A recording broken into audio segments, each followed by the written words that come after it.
Welcome to the STARS program, seniors taking active roles in society. And now, here's your host, ANITA FINLEY. As everybody knows on my radio shows, Rhymes, I love to talk to authors. Now, some authors are good, some are spectacular. And I have that spectacular one now calling in from the west coast of Florida, Naples to be sure, but David Bardsley. And I hope that you saw his book when we featured it on the cover. It is such a beautiful book, but more than that, it's so helpful. It's called Smarter Next Year, The Revolutionary Science for a Smarter, Happier You. Thank you, David, for calling in. Well, it's my pleasure, Anita. Yeah, well, you've had quite a history. I mean, this is not casual for you. So many people have not experienced the life that you had, your early life. And so I admire you so much that when people kind of gave up on you as a child, your parents didn't, and maybe you ought to relate that story again. It's in your book, but why don't you relate it, because it makes you more powerful than ever. Sure, Anita. Well, when I was younger, when I mean younger, I'm talking about 4, 5, 6 years of age, I was a very peculiar little child. I blurted noises uncontrollably. I had a whole series of uncontrollable facial tics, twitches, and head jerks. And I had developed this unbreakable habit of taking 3 steps, spinning in a circle, taking another 3 steps, spinning in another circle, and on it went. So it took me literally forever to get anywhere, and my parents were extremely worried, so they dragged me to the family physician, who said, "I have no idea what's wrong with him. This is one very strange little boy you have here. As a matter of fact, I'd never seen anything quite like it." And that was the start of a long journey. Over the next 2.5 years, my parents dragged me to 7 different specialists, and no one could figure out what the problem was. And the last one was a psychiatrist, and I sat outside the psychiatrist's door on the day of that final visit, and I could hear everything through the door while he told my parents that I was mildly retarded and that I should be, the best course of action would be to take me out of the school system, and they would find some special courses where I would learn some valuable life skills, but I could never progress academically. And my parents, of course, they refused to accept that. And my father's take was that I just had too much energy. And when the day we left that psychiatrist's office for the final time, I clearly to this day remember my father leaning over to me and saying, "Listen, there isn't anything wrong with you. You just have too much energy. So from now on, your job is to go outside and play as hard as you can and tire yourself out every day, because a tired boy is a good boy." Well, your parents certainly how it started. Yeah, you can imagine if you had different kind of parents, what your destiny would have been.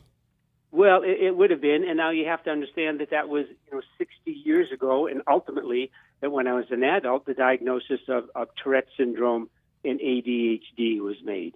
And that probably would not be missed today, but it sure was 60 years ago. And so when you went, but you did go to school then, normally? I did go to school. I struggled early on, for sure. I was a poor student, and because I had the Tourette's triad, which is Tourette syndrome, ADHD, and OCD. And believe me, those 3 things together, they made learning very difficult.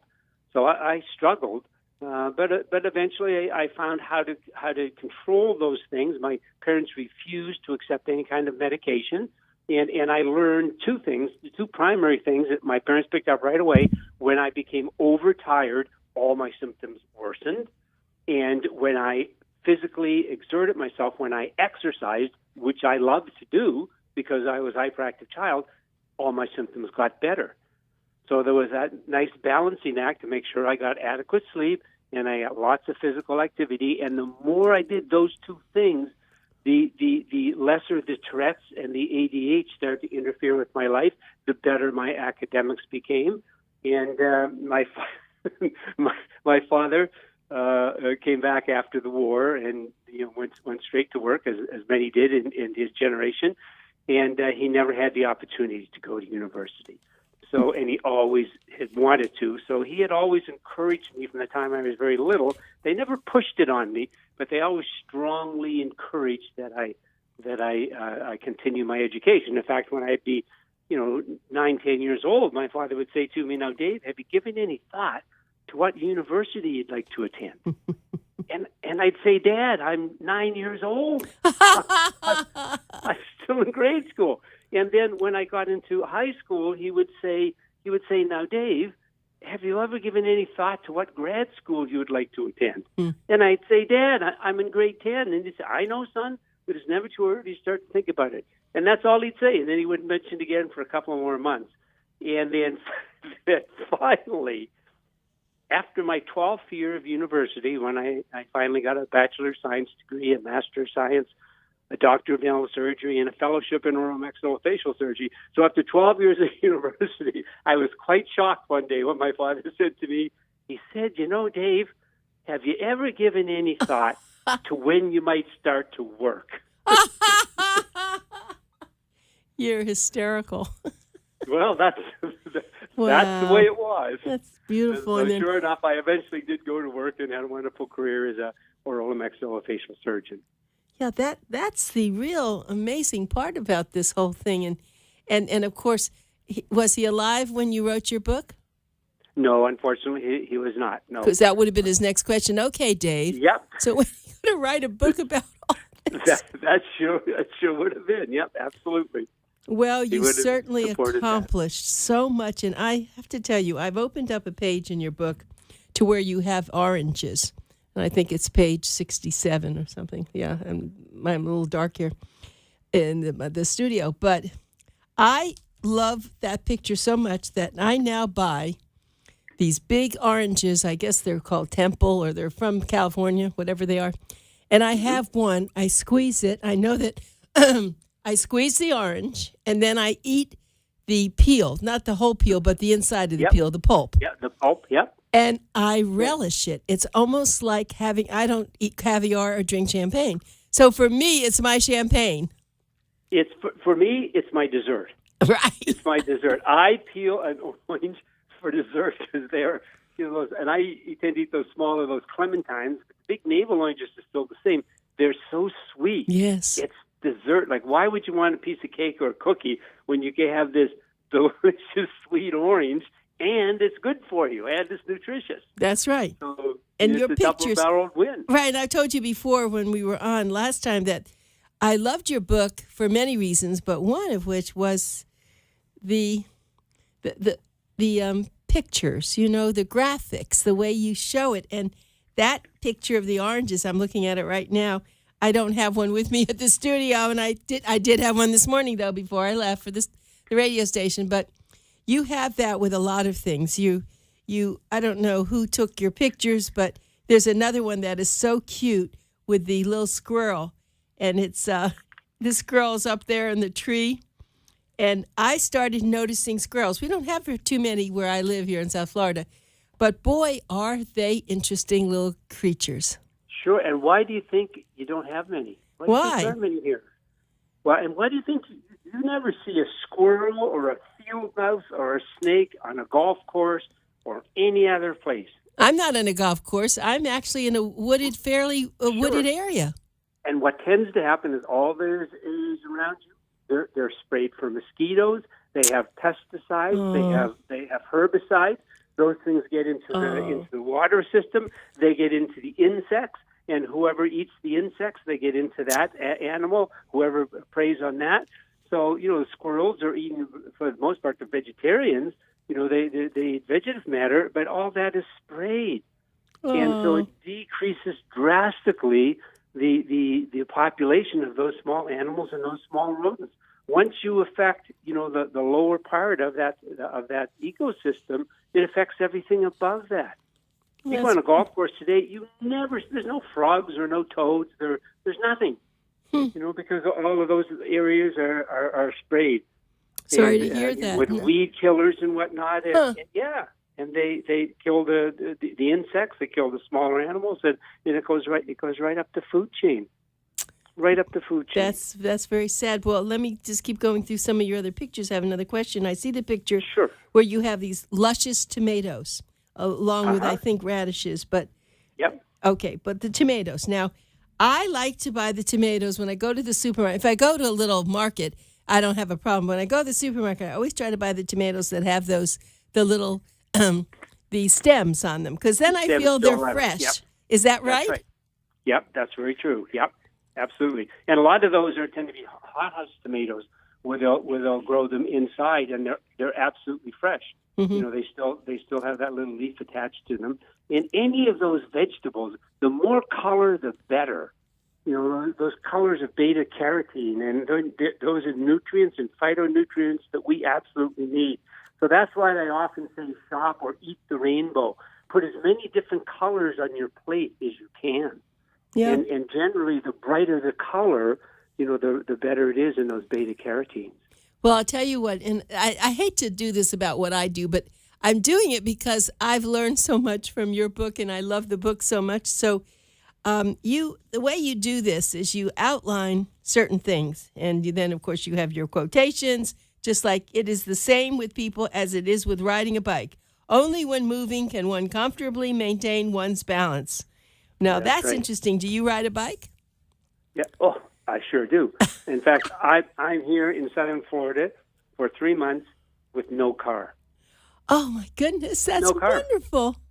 I walk or ride a bike everywhere. And what I notice, and usually I'll try to stick to bike paths, but I find when there is no bike path, you just ride on the sidewalk. Mm-hmm. And you don't have to worry about, you know, having to deal with pedestrians because there are none. Nobody walks here in southern Florida. Nobody. Oh. You have these big 4-lane streets and sidewalks on both sides, and there's not a living soul on those sidewalks. They're completely empty. So I just ride along on my bike, and you never encounter pedestrians, ever. That's sad, isn't it? It's very sad. Nobody walks here. And I tell people who are here for 3 months and don't have a car, they just look at you like you're crazy.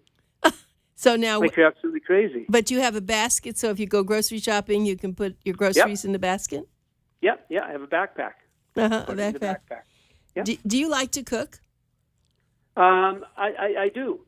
You know, it's not a passion, but I like to cook because it allows me to control my food and the ingredients and what I put in it. So I have a specific nutritional intake, and that's changed over the years as the science changes.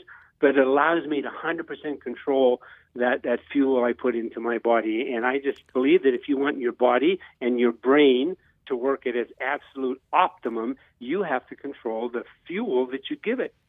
And when you prepare your own food, you're able to do that. So restaurants, for the most part, for me, are compromises. Yes. So I tried not to eat in restaurants, and I travel a lot because I put on lectures and presentations all over North America. So, you know, there's no other choice. You have to eat in a restaurant. But I ask a lot of questions about the food and how they're going to prepare it, and I make specific requests that they prepare it or cook it in a certain way. Good for you.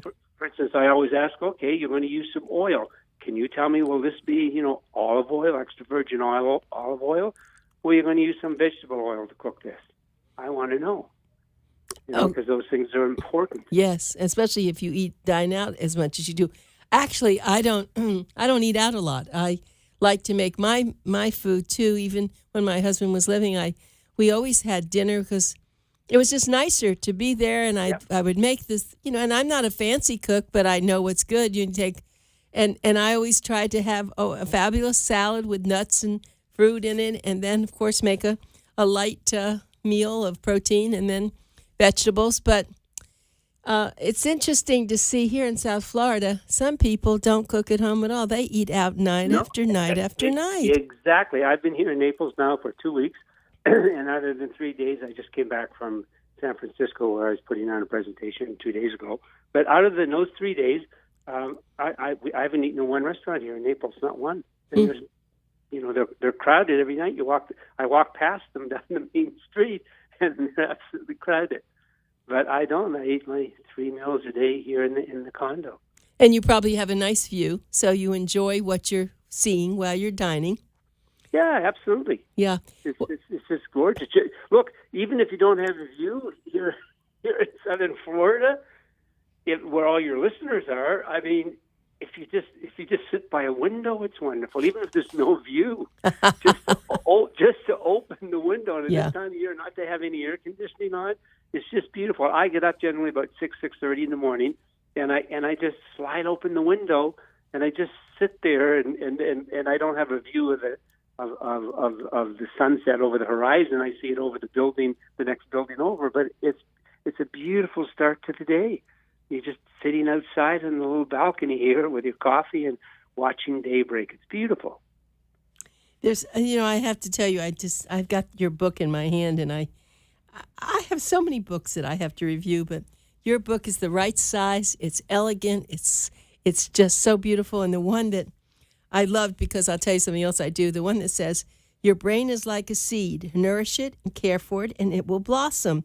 And what I do, I found out that you can take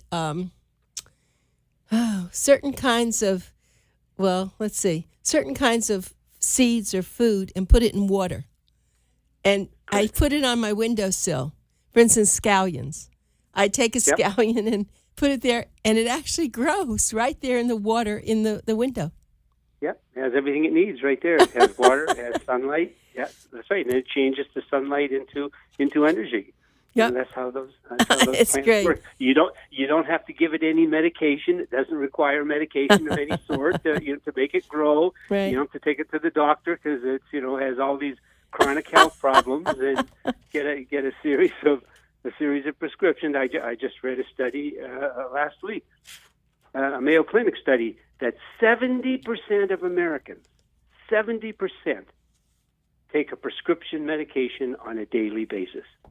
7 out of 10 adult Americans take a prescription medication on a daily basis. Now, the most common are antibiotics.